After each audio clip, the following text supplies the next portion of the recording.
Are you a Superman? No, I think it was the Thunderbirds. Oh, Thunderbirds. Thunderbirds are go. Episode 25. Welcome to Seeking Focus, a podcast that provides photographers and videographers with a place to critically compare technology, share ideas, and enhance their skills. Hello, Moneypenny. Yeah. Come on, Wobbles. How's it going, Mr. Muddy? Hello, sir. How are you doing? I'm good. How was your You week? put on a UK accent or a British accent, so you. Hello, Moneypenny. Anyway. Thunderbirds. It'll do the whole episode with my hands up in like a mannequin. Yeah. How was your weekend? What did you get up to? I playing with a new camera still trying to figure it out and do all the shoots and everything else. But a lot of work, a lot of 360 tours coming in, which is good. I mean, there's considering that the economic state of Australia at the moment is not the fantastic way of price rises and high mortgage rises and everything else, and it's still enough work coming through, which is good. That's awesome. What did you do? Well, I'm glad you asked. I'm actually heading out traveling, doing some video and photos overseas. I won't say where I'm going because that's a big secret. Come on, tell me. No. It's an episode for future when I get back eventually. I'm looking forward to that. It's a very How extended. long are you going for? Yeah, 3.5 weeks. Whoa. Yeah, I know. I'm sleeping in gutters because I can't afford to actually get a hotel room because I'm going to be away for so long. Always going overseas is fantastic and something new, something fantastically, meeting new people and So it's good. I'm all excited.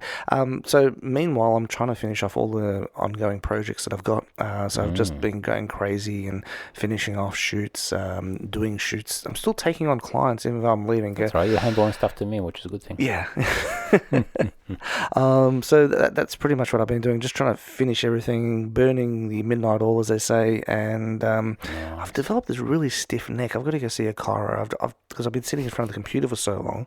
And I'm in that frozen position looking at pictures and video. We're not getting any younger. Yeah, and I've had problems from car racing and motorbike racing, that's right. and many accidents in past where I've fused 3 of my spine plates. Ooh. And sitting in front of the computer for long periods does take its toll on me. So you'll notice me stretching my neck every so often. And severe pain. Talking on the microphone for a while too, man, doesn't help. It doesn't, yeah. But anyway, so today I was rocking up to your house and I've noticed your car was in the driveway and I was just like, I parked behind it and I looked at your new sticker on the back of your car. That's an old sticker. Well, I actually haven't seen it before, not on this car. I've seen the stickers previously in your four-wheel drive and your other car after the four-wheel drive. But I've never seen that sticker on this car before because I've never really parked behind your car. And I was looking at it and I was like, corporate photographer and videographer. And I'm thinking, damn, that's so cool. It must have cost you a small fortune to get these printed up because they're pretty big. The branding is pretty big, yeah. Yeah, and they're multicoloured and very impressive there. Yeah, you talk rubbish a lot. I like it. I would get one for myself, but I just... Actually, you don't have any branding on your car, do you? No. Well, this is an episode that we did a while ago where I said I'm afraid of what might happen if I leave my brand on my car because I drive like a... Well, my wife drives it. She's a better driver than I am. But if you cut someone off and then they've got your business name and your mobile number and they ring you up and they can leave a bad review, Google review on your website. And it's easier to track your car down as well because, there's that white car with the sticker. So if you don't have a sticker, then yours is one of many white cars and you can drive as bad as you want and it doesn't matter. But yeah, love your logo on the back of your car. It is great. It is amazing. It cost you a fortune?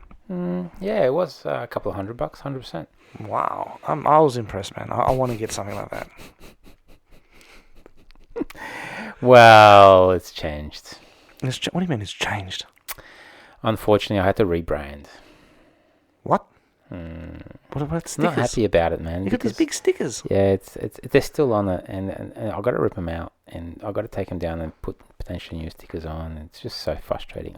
I'm frustrated myself, put it that way. But it had to be done, and it's one of those things where you kind of go, you don't want to do it. You're never thinking of doing it.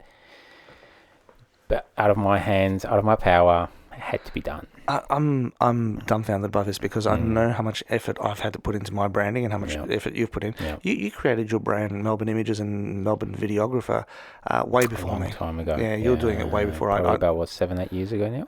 Yeah, I think I was still running under a different name at that stage because I was doing the off-road race. Actually, no, I'd finished Mud Rhino at that stage, and I was pretty much not doing anything at all, so I didn't have any brand. But and that's the thing, like it's one of those things where you kind of go, you pick something, you pick a name, you're happy with the name, you find a domain, and you kind of go, oh yeah, cool, I've got a sole trader, and I can do whatever I want to do now because I've got an ABN number, and I can give invoices to people, and they can charge GST and other bits and pieces. Coming up with a logo, name, coming up with a name. Yeah. Coming up with a name in itself. I don't know about you. How long did it take you to come up with the name Melbourne Images or Melbourne Videographer? Look, the name, when I came up with that name, it took me a while just for the fact that back then I was a lot more into photography than videography. And the thing was Melbourne Images, and the idea behind the initial business was Melbourne Images. So because I was looking after the kids full time, and I didn't want to sort of go out and have a full-time job or full-time, like a business as such. I was hoping to go out there, take photos of Melbourne, put them on my website, put them on any social media, put them on stock libraries or whatever else, and sell them. And that was the whole idea, just Melbourne Images. Sell, prints, canvas prints, and a few other sort of, things like, maybe clocks, coasters, whatever else, anything with Melbourne. That was the whole idea 7 or 8 years ago, right? And that's how I met you, actually. It's ironic because we did some Melbourne photos back. Yeah, we did. Yeah. And then we sort of, we hang around. And look, back then as well, I loved going out and, jumping on the scooters, just walking around the city at night. Remember, when we walked till 2, 3 o'clock in the morning, taking photos and just having a drink and have a beer.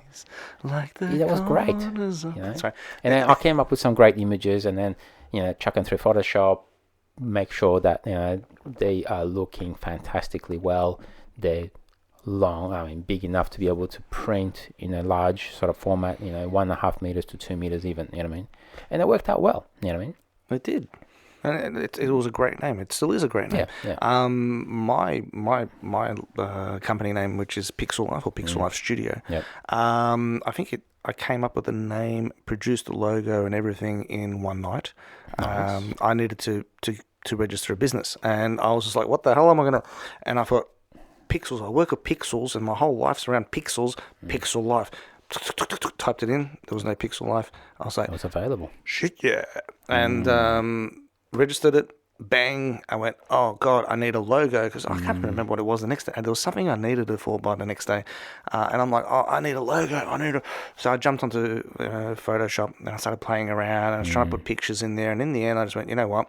I've got a font that looks really nice. It's friendly. It's approachable.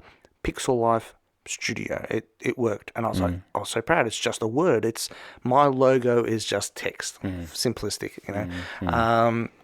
And I came up with the whole thing overnight. It wasn't. Yeah, it's pretty good. Yeah, I was pretty good like that. Yeah. And of course, I showed you the logo the next day, and you actually didn't mention it. You didn't mention it at the time, but it came out a few months later that I was using the same font for the logo that you were using for Melbourne Images. Yeah.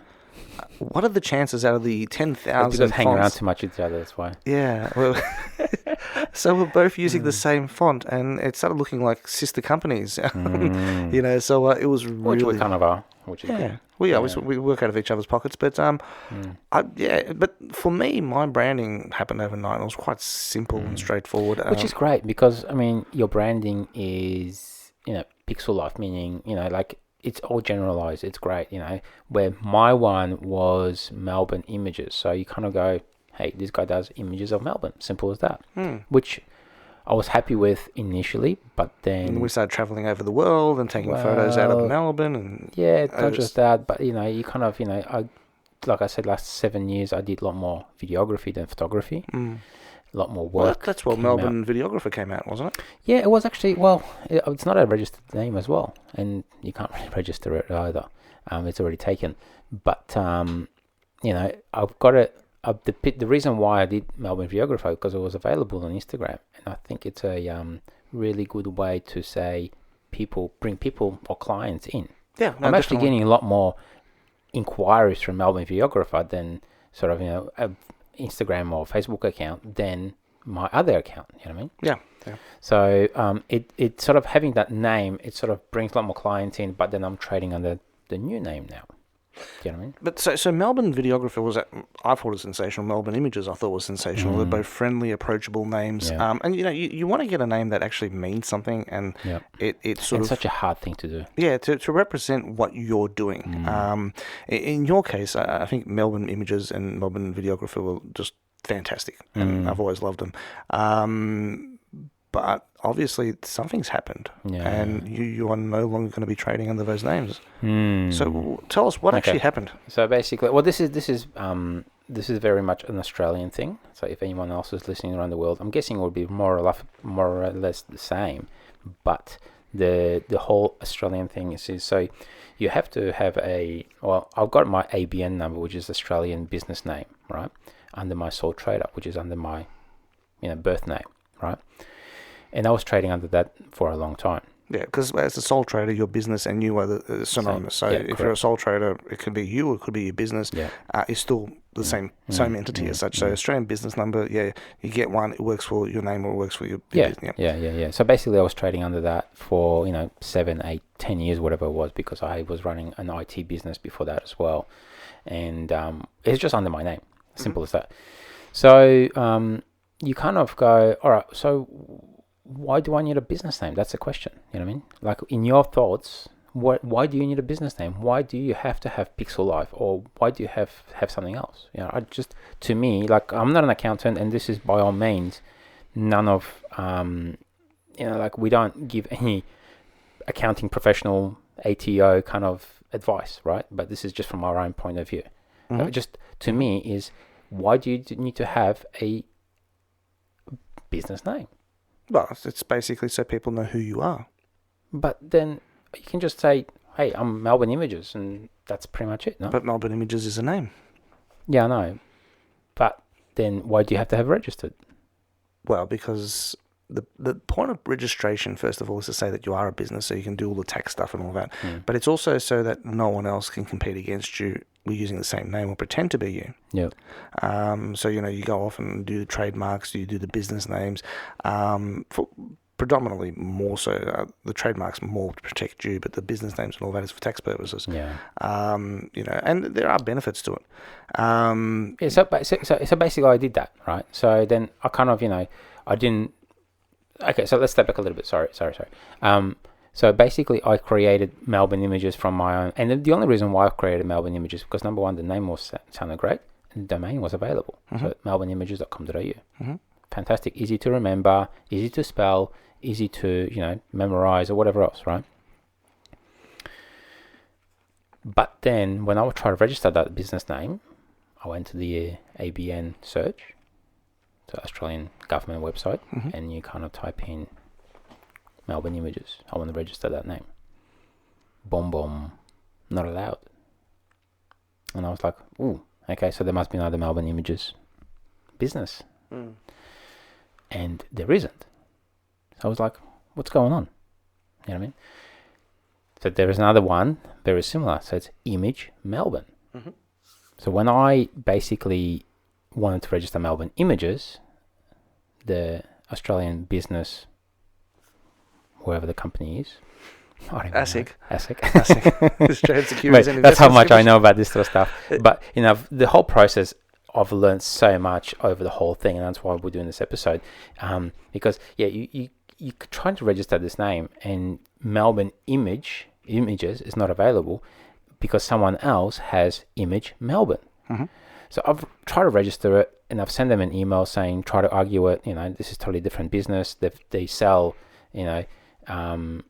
other products.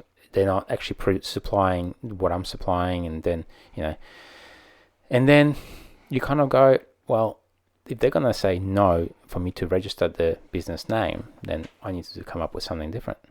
And I don't have any choice. You know what I mean?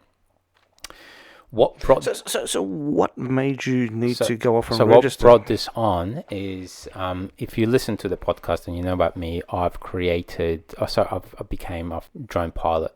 You know what I mean? So I've got my REPL certification. I've got my REOC certification. Now, with the REOC certification, what actually happens is you potentially you're like a person that other people can fly drones under your name, and they can basically work for you under that particular name. So the guy that I was actually doing the registration with, he actually said to me, he goes, so your Melbourne Images is not registered, so therefore we have to put you down as your sole trader name, which is my birth name. Which means no one can work under you.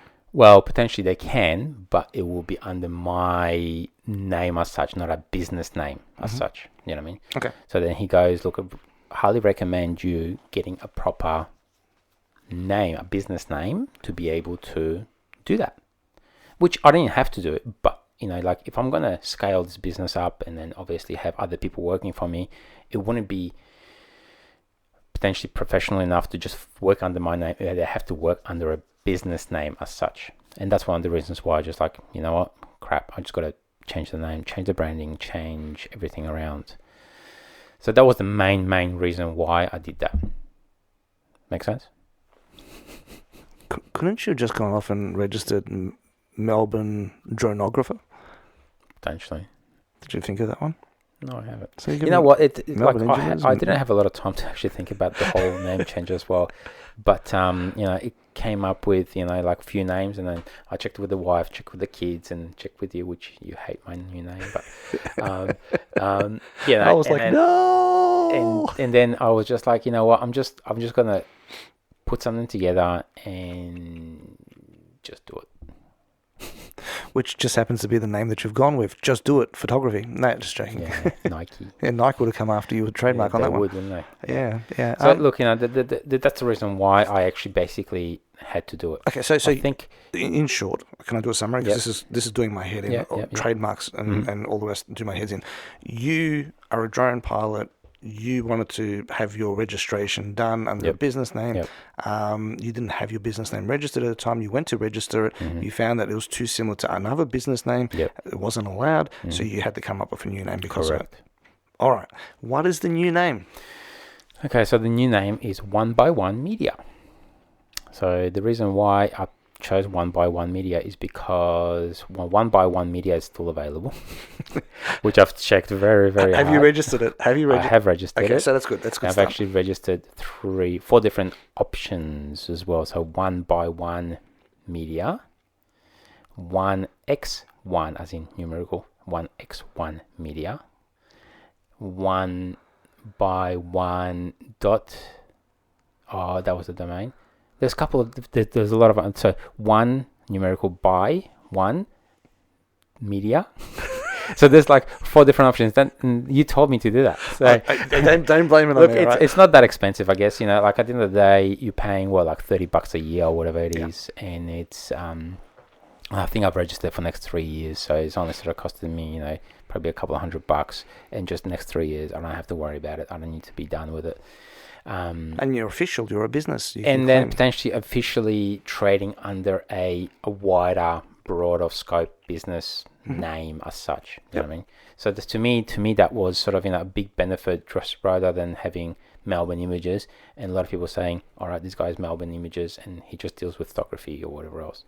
So now, you know, One by One Media is, I have a range of different media things. So I do droning, I do photography, videography, and, you know, 360 tours, all sort of fall under that sort of umbrella of media as such.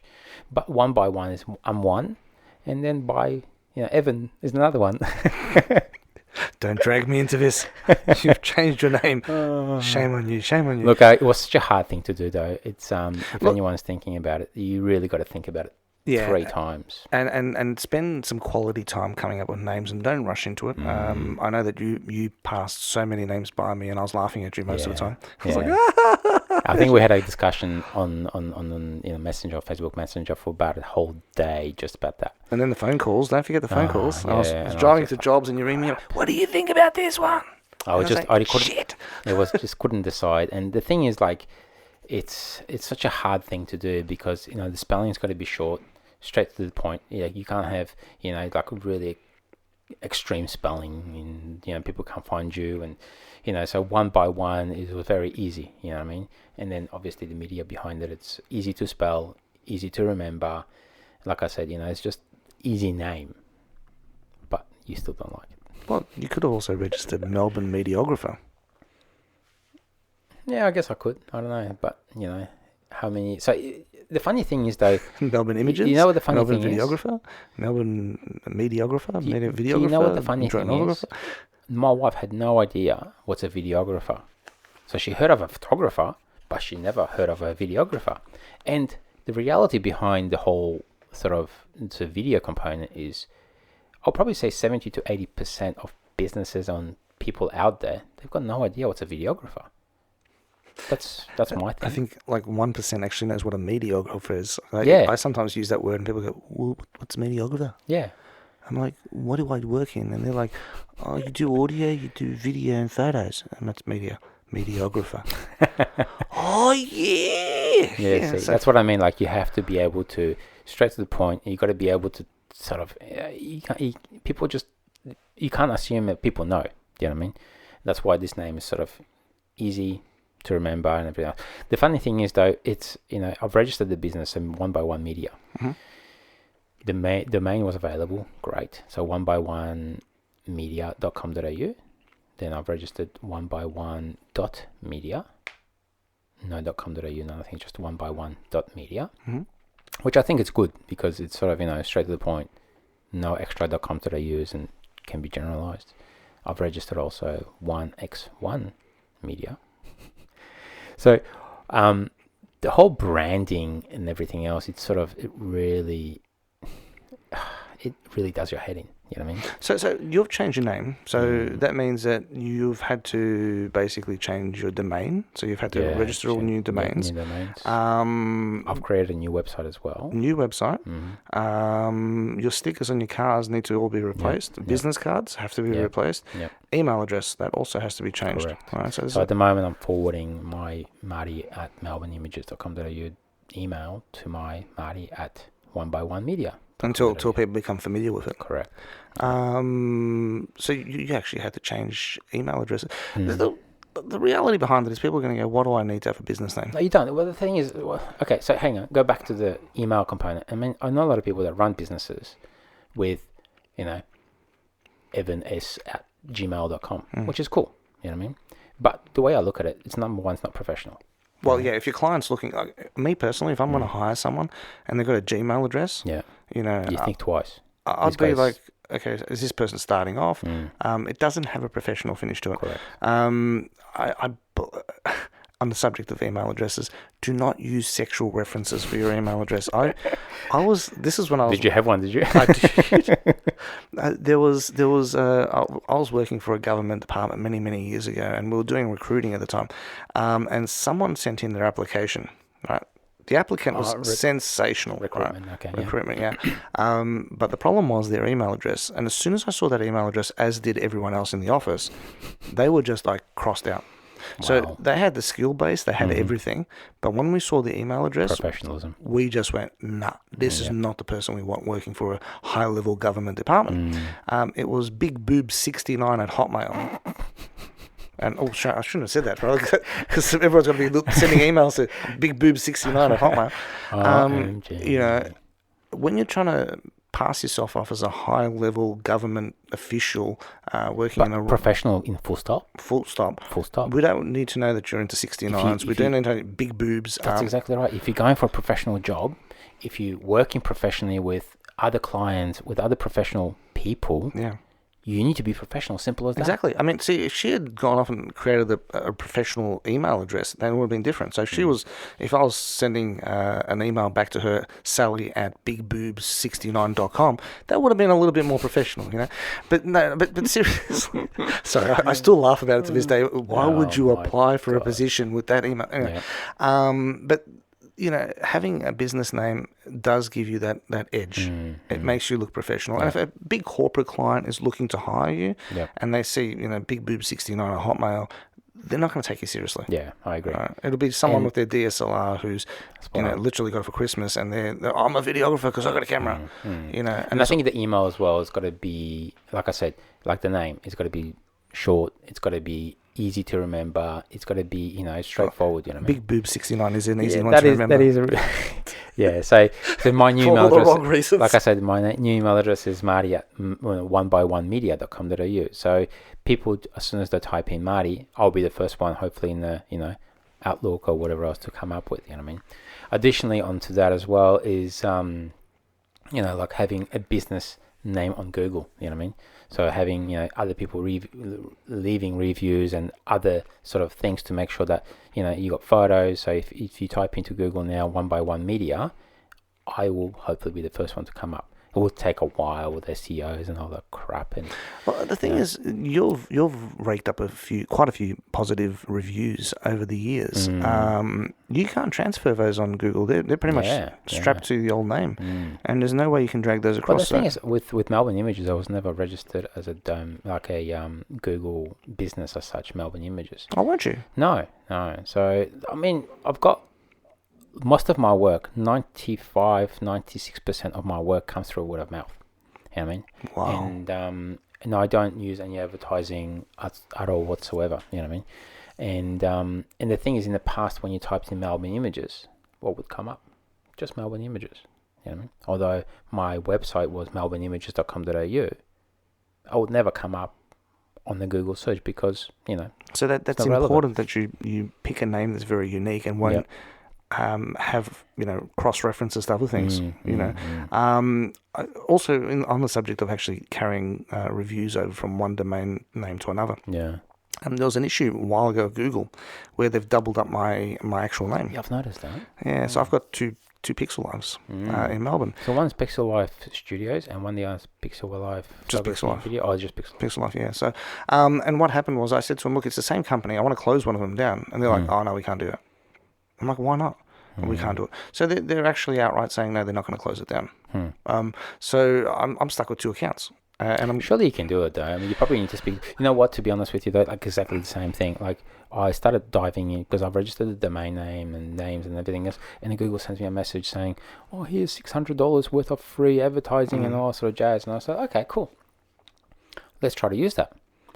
The amount of hoops and understanding that you need to be able to do this. No wonder why people charge so much money for media advertising and Google advertising and SEOs and other things. It's a minefield. Bad. Yeah. I was just like... And the terminology, if you want this, you must do this. And you're like, where the hell am I going to find this? And it's across 17 different pages. And, if you get the wrong, part, it is a nightmare. So hard. I recently had my page closed down on Google for no apparent reason. They just decided they were going to close it. And I'm like, what happened to my page? It's missing. Which page? What do you mean? When you do a Google search for Pixel Life, it just vanished. Because they'd close it. Really? And I was like, what?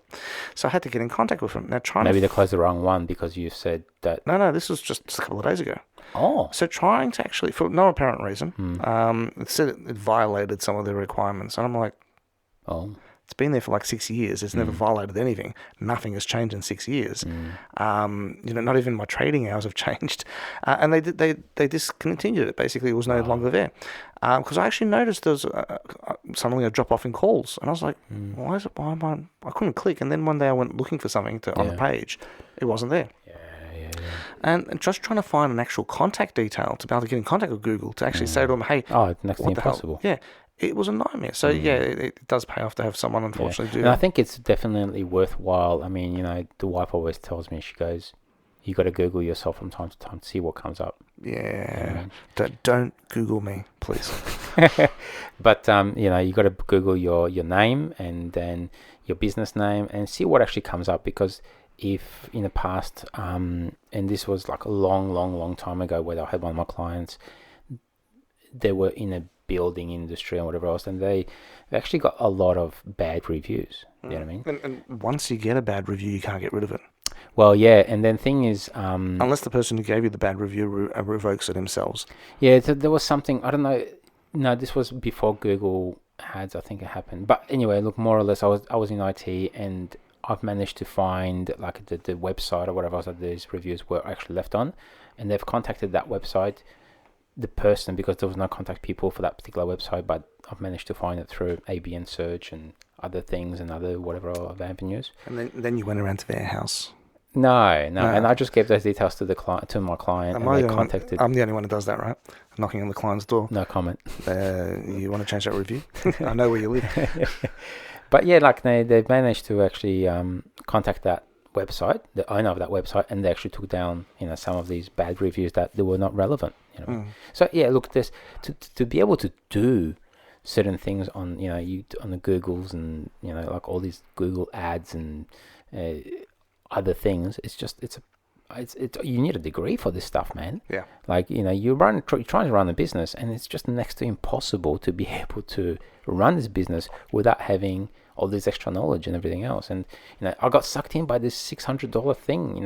We're gonna offer you $600. Oh, did you go for it? I did. How many phone calls have you had? 0. Oh, really? So anyway, then I don't even know if I used it correctly. You know what I mean? Because then I had to put my credit card in there, obviously, and then literally, was it 15 or 20 days later, I go, boom, your credit card just got charged $160 by Google. I go, what? What for? You know what I mean? So I kind of, all right, let's spend another 2 hours trying to find out what actually happened. There's no contact number. It's just like, so then you go through your invoices and other things, and you kind of go, well, okay, it was on advertising, but I thought that $600 worth of advertising with Google already, so therefore why are they charging me 15 20 days later for that? So I was just like, no, that's it. And then try to cancel the freaking thing. It's another 2 hours trying to find out how to cancel it. You know what I mean? And I mean, if you've got no experience in this stuff, you kind of go, you just want to roll over and die. Yeah, you kind of go, you know what, let me just get someone to do this for you. Have to pay them $200, $300, $400, $500 to be able to do whatever you try to do. Did you actually get someone for $500? No, I didn't. I was going to say that's very cheap. Yeah. So look, I know a couple of web designers, and they're like they're into that sort of stuff, and they're actually quite reasonably priced. But you know what you do? You advertise your name on the web, right?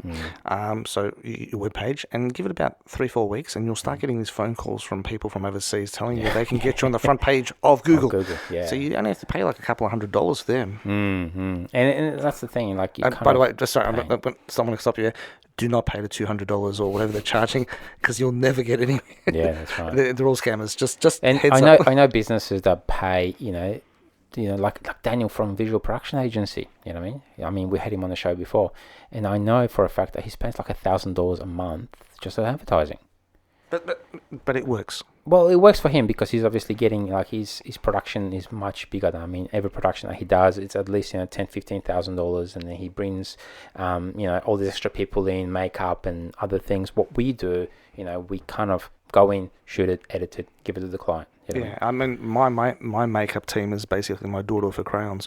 The clients are never impressed, but hey, it's cheap. Yeah, but look, you can spend thousands and thousands of dollars per click, and I mean, when I paid that $160, Google sends me an email saying you've got 25 clicks. Okay. They were actually just you looking at your own website. Yeah, potentially it is, man. Like, you advertise it through, Facebook and through your circle of friends. This is my new website, check it out. Hey, there's at least, 25 to 30 clicks there. I have to pay for that now as well. It's like, the whole understanding of it, like, my brain is just not around the whole thing. You're a photographer, videographer, you're not an SEO. So that's understandable. Right. That's why we've got specialists. On the subject of domain names and stuff, something that's really worth noticing, let's get that right. In Australia, we've recently released the, you say it was pixellife.com.au. .com was the international. Yeah. So you'd register that just to be on a world scale. .com.au was Australian, which meant you were an Australian business. Now they've actually introduced the version which doesn't have the com, so it's pixellife.au. Oh, yeah. So that's the new business name. There's all different types. Yeah. Like I've mentioned, I've registered 1x1.media. That's it.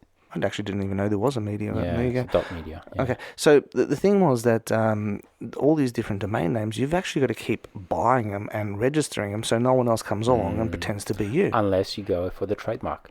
Yes, we'll get into trademark in a minute, but you've got to be careful. I actually know of a case, which I'm not going to mention names, but recently a registered business that I know of, when the .au domain names came in, someone went off and bought the domain name. Oh, yeah. And, when they went to buy it, it was already gone. Someone had registered the same name. Pardon me. So they had their businessname.com.au, and then they had their businessname.com, and they went for their businessname.au, but someone else had it. Now, there's no logic in actually going off and getting someone else's domain unless you're planning on selling it back to them. Like you're almost holding them at ransom and saying, if you want your domain name, you're going to pay me $1,000. Yeah. Otherwise, I'm going to release a website using your domain name. With boop69.com. Anyway, go on. See, that is a name that sticks in your head. So it's effective. It's a very effective name. I wonder if that would work in Big Boob 69 Media. That would definitely get attention from a lot of blokes. Yeah. Not sure about the women component, but the blokes, yeah. I'd probably avoid it with like the plague. But anyway, so you need to be mindful that if there is any changes in domains, that you keep up to date and you register those names. This other business that I know, they tried to rort money out of them. In their defense, they basically turned around and said, well, sorry, you can't use that name regardless. Yeah. So you can hold on to it because they had a trademark on the name. Yeah. So no one else can go off and pretend to be them because they can send out a cease and desist notice. So trademarks is another thing that I don't want to touch onto it because it's quite complicated. But well, I want to touch a little bit on it because, so basically what I didn't know, and this was I should have probably went to see an accountant and then get him to just tell me exactly what the processes are and everything else. But after talking to you about it, I'm not an accountant, and I kind of I figured that. But and no advice I give you is legal advice or good advice for that matter. Yeah, for both of us. But the funny thing is, I actually, because we were talking about the trademarks and everything else, so I actually went to that website that you gave me and say, hey, let me check if this is a trademark. And for some reason, I thought that this was a business name, not a trademark. And trademark and business names are totally different things. Two very different things. Yeah. So I thought that trademark is the actual Australian business name that you can have. So I jumped on and did search for Melbourne images, and there's nothing there. It's all good. Why are they rejecting, whatever else? But what I was looking for is for the actual trademark component and not the actual business name component. Two very separate matters. And look, trademark is basically designed to stop people from pretending to be you and portraying themselves to be your business. So, for example, let's just use a very well-known international company, McDonald's. Nike. Nike or McDonald's. But it stops me from going off and starting my own restaurant called McDonald. Yeah. Selling burgers. If I tried to do that, first of all, I wouldn't be able to get the name registered. And then I'd have McDonald's after me in their legal team, which I can assure you would be huge. We're paying, yeah. So that's why they pay all these big fees so they can have a legal team. But so you can't go off and pretend to be someone else. You can't jump on someone else's success and hang off their coattails so that's what it's there for, to stop people. And the funny thing is, have you watched the just talking about McDonald's, for instance, have you watched the is it The Founder or whatever else, the actual movie with how McDonald's started? No, I never watched it. You should watch it. It's such an interesting thing because... Wasn't it an American businessman who... I do know the story behind it. Yes. But at the end of the movie, he goes, I didn't buy the restaurant. I didn't buy the products that you guys... I bought your name. Because McDonald's is such a name, easy to remember, easy to justify certain things. It's just a name that he purchased. It wasn't actual, and he created that brand of McDonald's. You know what I mean? So, like for us, 1x1 media, it means at the moment potentially nothing because I just started off. But if I become a huge, media company in next 1 year or 6 months, which is not going to happen, then I can go and such a positive attitude. And then I can just go and obviously trademark that name. So 1x1 media can be trademarked. And I know of, I listen to other podcasts as well. And Josh from Rustic River Media, he actually did the same thing. So he actually trademarked his business name in US, and what happened was his business name was Rustic River Media, and then he found out a year later, 6 months later, that someone else actually had Rustic River Photography. And then he contacted them and said, hey, you can't have that name because it's too close to my media company. And they go, nah, we can. So, well, here's a legal letter that you have to cease and desist basically to operating under that name because you can't really, you're too close to my name. So that's a trademark component. A lot of legalities behind it. But yeah, it's just the rebranding and everything else is such a pain in the backside, man. Like I'm really struggling, and I think I've just done my bare basics at the moment. But for anyone that's thinking of starting a company, anyone that's thinking of rebranding or doing something a lot bigger than what you are now, it's definitely worthwhile looking at different options, I think. And I would say do your research before you take on. Research. Yeah. So you don't want to go off and take a name that basically is too generic because you can't register it. You can't. So that's one of the reasons why Melbourne Images. So if you jump into Melbourne, look at a trademark for Melbourne. There's already Melbourne Visitor Centre or visitors or visit Melbourne or something like that. But there's all the different companies with Melbourne already on it. And then Images, it doesn't mean anything as well. It's like registering the word purple. Yeah. You wouldn't be able to do that. Correct. So you need to make sure it's specific. It doesn't impede on anyone else's copyrights or business names. There's no crossover logo design. You got to make sure your logo is very unique and doesn't look like someone else's logo. That's another thing. Yeah, I've got to redo that. My one actually, I think as well. Am I allowed to say that story? No. Come on. No. All right. Go on, do it. All right. So you showed me your logo that you were going for. Which I just created in like Canva or whatever it was. Yeah, it was straightforward, quick. Yeah, so like my text, maybe use text fonts, Yeah, maybe. And then I'll tell you 2 weeks later that's the same font as mine. And basically you developed this logo. You're like, yep, I'm going to use this. You showed it to me. I went, yeah, cool, no worries. Yeah, it looks fine. And I think it was the same night I was sitting on public transport. Yeah, that's right. And I turned around and I look at this person's jacket. And though the wording was different, the logo was the same. Yeah, it was side by side. Yeah. Then and I just looked. I looked at it and I thought, hang on a sec, isn't that Marty's media company? It's like, what the? See, I made it. I told you, man, I'm going to make it in 6 months, man. They already did it, man. Everyone's printing that stuff. Printing it on jackets and t-shirts and sporting paraphernalia. But it was actually the same logo, just different words. And I was like, what the? Yeah. So I took a photo and sent it to you. Yeah, you and did. then I saw it. As soon as I saw it, I was like, crap. I mean, what are the chances? And the funny thing is, because one of my good clients is a Melbourne Business School, right?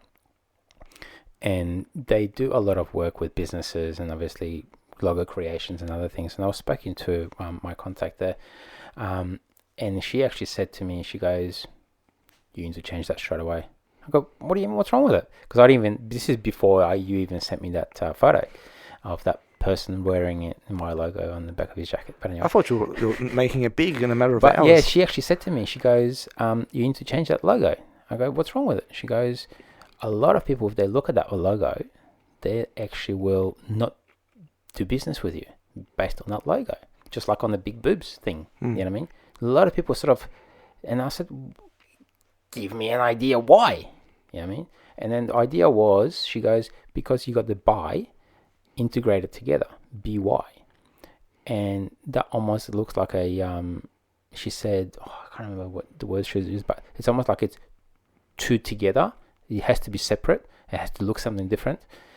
And I was just like, "Oh, you serious?" So yeah, but she, like, because she's got a lot of experience in that. She, as soon as she looked at it, she goes, "A lot of people won't want to deal with you or do business with you based on your logo." So yeah, the logo thing is a big thing to be able to, and I know people that've spent $10,000 to $15,000 just creating a logo. Yeah. It's ridiculous. I know people who've downloaded an app and produced their logo for $2.50 on the iPhone. Of course, it was probably the same logo that 4,000 other people have used. And it's just, So when you're doing a logo, make sure that you do some research. Don't go off and create a logo that looks like someone else's. Make sure. Yeah, you just got to do some due diligence. Yeah, as you can say. It's just you got to find out. Yeah. With business names, make sure there's no. So ABN search is the main one that you need to go on. There's something just popped to mind, which is we have never discussed this before, but it's really important. Make sure that any name that you use is not synonymous with a racial hate group, sex, or is not something else in another language. Yes, true. Prime example, Mitsubishi. You know the company Mitsubishi? Pajero. Pajero means wanker in Spain. Yeah. That car never took off in Spain for some bizarre reason. Yeah, I heard about that. Yeah, I'm driving around in my Mitsubishi wanker mobile. That's probably why it didn't take off. Yeah, I heard the same thing, and it's a huge thing. Having that name and relating that name to your business, and easy to remember, and obviously making sure it doesn't offend anyone. Or, I mean, there's so many, and these days, you've got your, different racial groups and everything else. You can offend a lot of people these days. It's very easy. You breathe the wrong way and you'll offend someone. Correct. Even there's another car model. I think it's called Volvo. It means wanker as well in every language. I've got a Volvo. Thank you. That's Yes. my reference. but so it's really important that you do a lot of research. My thing about every podcast is do your research. Yeah. It's like I'm ramming it down everyone's throat. Do your research. Yeah, like the cameras like we discussed last time. You can imagine my kids, they come home from school and they go, Daddy, I want to do a project. Do your research. Do your research. So do your research, because it is easy to go off on a tangent and register or start running a business where... And seek accountant's advice. I went to see my accountant and, Or lawyers too. Lawyer too, that's the thing. An accountant and a lawyer is two different things. And, it's such a huge... you got to spend so much money to be able to start running a business, It's phenomenal, and you kind of go. Everyone wants to start a business, and everyone wants to do photography and videography, and I want to create this excellent content and everything else. But in reality, it's a lot more work than what you think it is. Yeah, exactly. But on that note, if you want to contact us for any legal advice and accounting advice, illegal advice, you mean? we don't contact us. Don't speak to your lawyers. But in seriousness, if you do have any questions about it, you can contact us on Marty's new email address, which is Hey, Marty at I was going to say Melbourne Image. Marty at onebyOnemedia.com.au. And you can also reach out to me, Evan at pixellife.com. Or the social aspects as well. Yeah. A lot of people listen and have subscribed to our Instagram, which is great to see. And then we did some stats as well. So we got a lot of listeners in Europe and US as well, which is fantastic. Americas. Hi to everyone overseas. Yes. Hi to our international listeners. It's always a pleasure to know that we're being heard in a different part of the world. Yes. And I'm actually really jealous of you having a new logo. I'm going to go create a new one tonight. I'm thinking Mac Pixel Life. It's just going to be this gold in... Yeah, you definitely get sued for that. Yeah. Can I register with the arches? Yeah. The golden arches. I just changed that. The colour will be alright. Yeah, so there you go. Anyway, alright, thanks very much for a short episode on business names and changing my... making my life hard and difficult. And if let's try it again. If anything, on this episode, hopefully you've learned something from Marty's mistakes. Yes. Mate, every time you make a mistake, you learn something. So therefore, listen to our podcast. There you go, because we make lots of mistakes. All right. Cheers, guys. Bye-bye.